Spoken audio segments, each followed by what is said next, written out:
Hello, CSI noobs, because you are noobs in CSI sciences. You have to figure out where someone was killed. You've gotten to a place where there are blood spatters on walls, and you're trying to figure out where these blood spatters came from to try to figure out where the person was killed. So I will give you the explanations or more hints on how to use the document that you have, which explains everything. I have a hammer. There's someone right in front of me. I'm going to kill this person. Kill her, kill him, whatever. Kill it. I'm going to kill someone right here. I create a wound on this person. Blood goes out from that person. We know, because you've done some physics course, that the blood goes out as drops which follow a parabolic path. Now, if the blood goes out fast enough, you can put aside the fact that there's a parabolic path and just say that the blood goes out on straight lines. These blood spatters, I've got one right here. Say it was done by some big blood drop. These blood spatters give you sufficient information to just go back and figure out where they came from. You need to calculate, well, you need to calculate one angle, use a string, and then have someone else hold the string, and you will be able to figure out where this blood drop came from. And if you can do it with multiple blood spatters, then all those lines should go to the, should extend to the same area and give you information on where the person was killed. Okay, so say this is a blood spatter. First thing to notice is that it's an extended circle. We call it an ellipse. It is an ellipse because when the blood arrives, it arrives with a certain angle, and it just hits the board, and it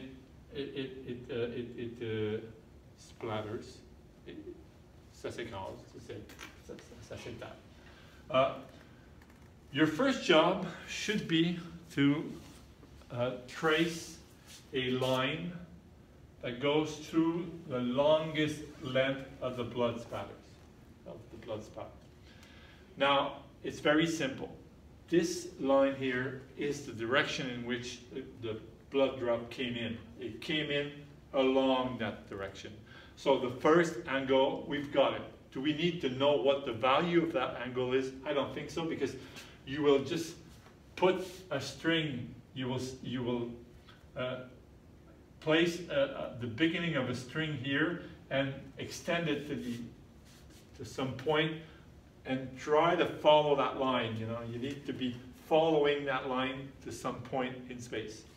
Now, what you need to figure out is what should be the angle that I give to this string, starting from that. How hard should I extend this string to get to the point that I'm looking for? Well, that information is hidden in two dimensions that you can measure in the blood drop. Now, these two dimensions are the length of the splatter along that line, we'll call it B, and the other dimension is the width of the splatter, which we'll call A. The thing is, this A here is also the width of the blood drop when it was a sphere. What I mean is that when the blood drop comes and hits the wall, the size, the width that it has in that direction doesn't extend. The extension comes from the fact that the drop is just, you know, stopping on the wall in that direction. But on that side, there is no change in size. So say you measure this and you measure that. We will now make a second drawing. Okay, in this second drawing I'm just about to create. Oh, you can still see me. I've got the blood drop coming to the wall. and hitting the wall. Say the wall is right here. The blood drop will extend from this point to this point. It will just splatter on the wall. Now this dimension here is the B that we got here. Is the B that we got here. Say I want to calculate this angle, which we'll call theta. This theta is the angle we need to figure out to decide how far from that point should we put the string and try to figure out where the drop came from. Now this angle here, which you cannot see in there because it's right here, this angle here, we know we can calculate it by using trigonometric functions. This angle here has its sine equal to this here divided by b, because b acts as the hypotenuse of the triangle. Now, you will say, we don't have d. Wait, you have d, because d is the width of the blood drop. And the width of the blood drop, which we can measure in this drawing, is also what you can directly measure on the blood splatter. Because like we said, the blood comes and hits the wall, and this dimension here doesn't extend. It's just blood going up on the wall. So by measuring A and B, you can come here, replace this by A, and calculate theta. So here are the steps again.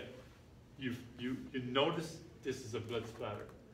You put a line which goes along the longest axis. If you look correctly, you will see some thin blood line right there on one side, which says that the blood went on in that direction.